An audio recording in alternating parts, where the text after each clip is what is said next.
I want to talk about Tucker Carlson for a second. Tucker this morning said that the attack on Iran was, quote, absolutely disgusting and evil.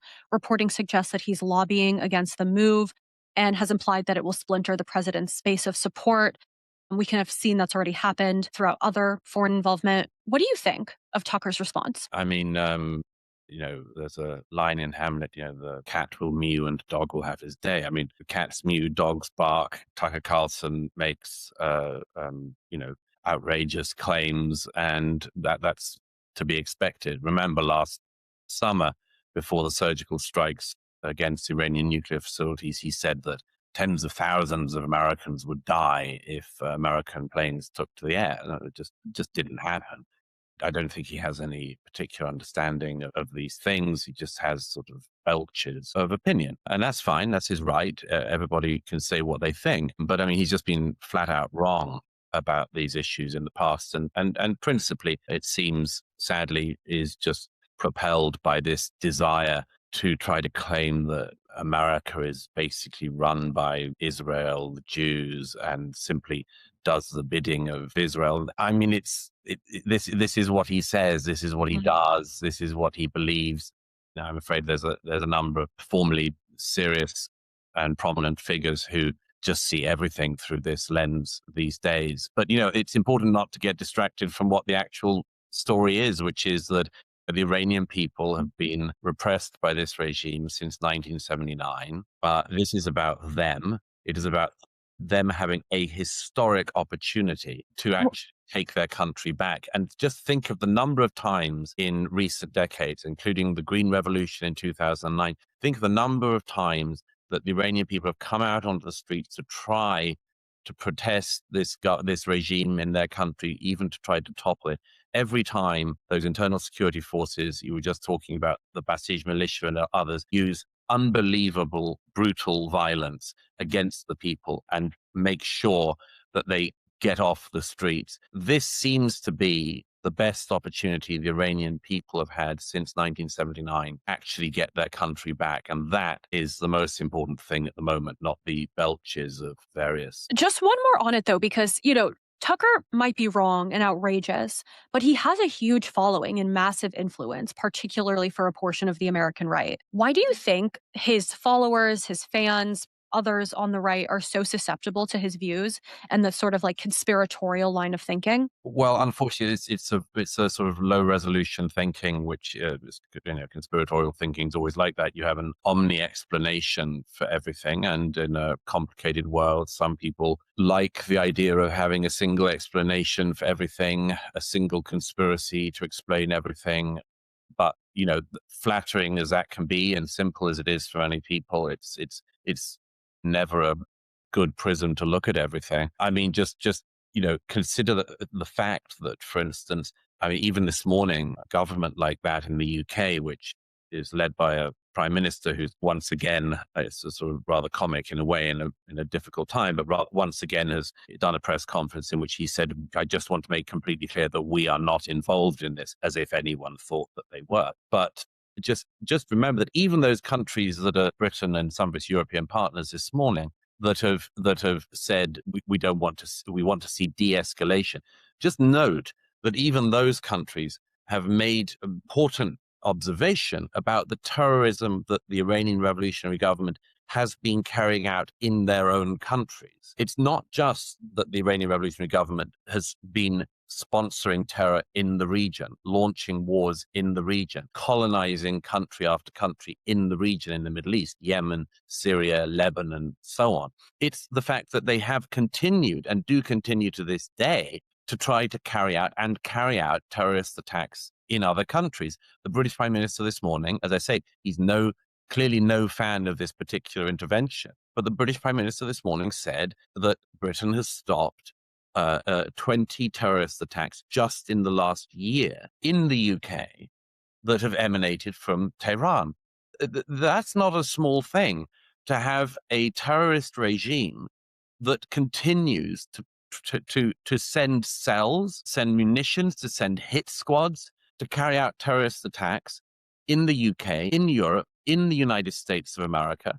Countries like the UK and some of its European allies have taken the view that That's intolerable, but they tolerate it. President Trump, by contrast, has taken the view that that's intolerable and therefore he will not continue to tolerate it.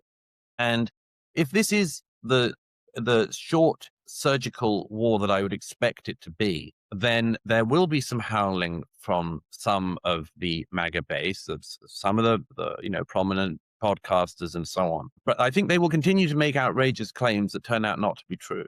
And it's not just on the right. I mean, on the left, we have Zohra Mamdani, and this was the state who's, sort of the face of the Democratic Party right now. And just minutes ago, he put out a tweet that says today's military strike on Iran, carried out by the United States and Israel, mark a catastrophic escalation in an illegal war of aggression, bombing cities, killing civilians, opening a new theater of war. Americans do not want this. They do not want another war in pursuit of regime change. They want relief from the affordability crisis. They want peace. I'm skipping around a bit, but he added, additionally, I want to speak directly to Iranian New Yorkers. You're part of the fabric of the city. You are our neighbors, small business owners, students, artists, workers, and community leaders. You'll be safe here. What do you make of that response from Mamdani and that statement on the left? Well, I mean, Mamdani has not succeeded in clearing the snow from the streets of New York, and he hasn't succeeded in clearing the piles of rubbish on the streets of New York. So, of course, for him, as a very ideological person, for him, this is a sweet spot to not have to deal with snow plows, but instead to make grandiose foreign policy statements about issues over which he has absolutely no say, no influence, and much more.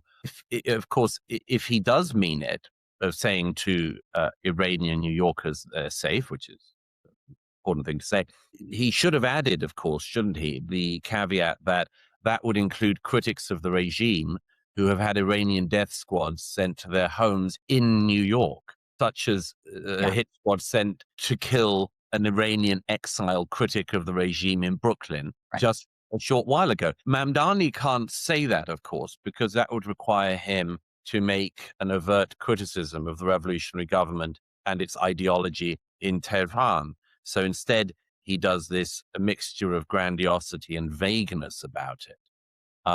Yes, I mean, that's what he should say. He should say critics of the Iranian regime living in New York will be safe. That would be worth doing. What do you make of the possibility of Reza Pahlavi taking over if the regime falls? You've met him. Do you think he's the right leader that Iran needs right now? I think that this is a very tricky corner. There are many people in Iran and in the diaspora who do not simply want a return of the Pahlavis. My view with Reza Pahlavi is that it's important to take seriously his proposal to be an interim leader who could cohere the various factions inside the country and out. This proposal, which he's had on the table for quite some time now, is definitely worth taking seriously. There has always been a problem, and again, you've referred to it with previous guests.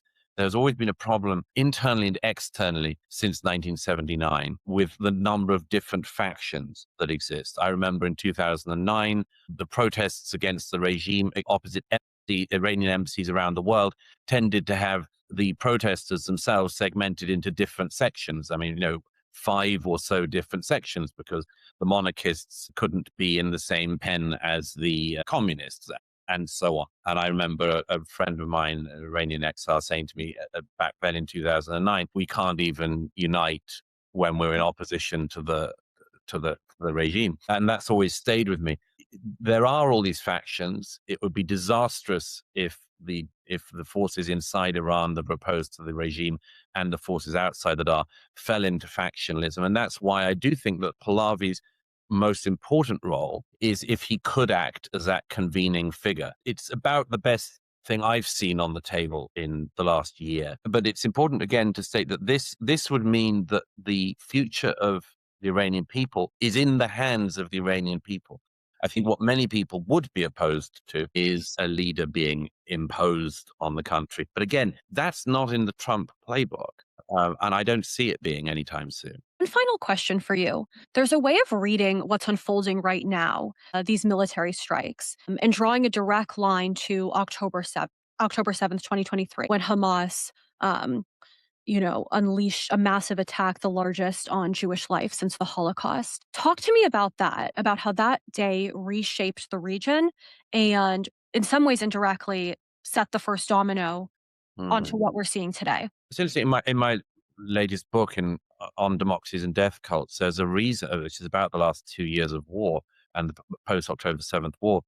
There's a reason why I started it with an account of the Ayatollah Khomeini returning to Tehran from Paris, which is that's where I see this war having begun. And that's the war that we might be now, I hope we are, in the end stages of. If you look back to October the 7th, and the attack that Sinwar, with, of course, Iranian backing, launched against Israel. I think that the history books already see this as one of the biggest, most catastrophic military misjudgments of all time. When Sinwar launched the October the 7th massacres, the invasion of Israel by Hamas and others from Gaza, when he did that, I think, although he was obviously himself a psychopath and wouldn't have cared about this judgment or the judgment of history, just consider if he'd have ever expected that this terrible action of his would lead to the decimation of Hamas's leadership across the region, including in places they thought they were safe,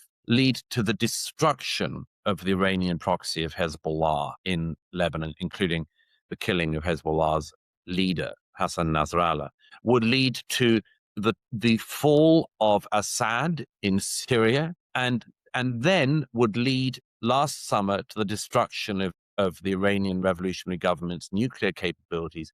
And now it seems the destruction of the Iranian revolutionary government itself. Sinwar was just one arm of this octopus, but the head of it in Tehran looks like it could itself now be decapitated, all coming as a consequence of what Sinwar did on October the 7th.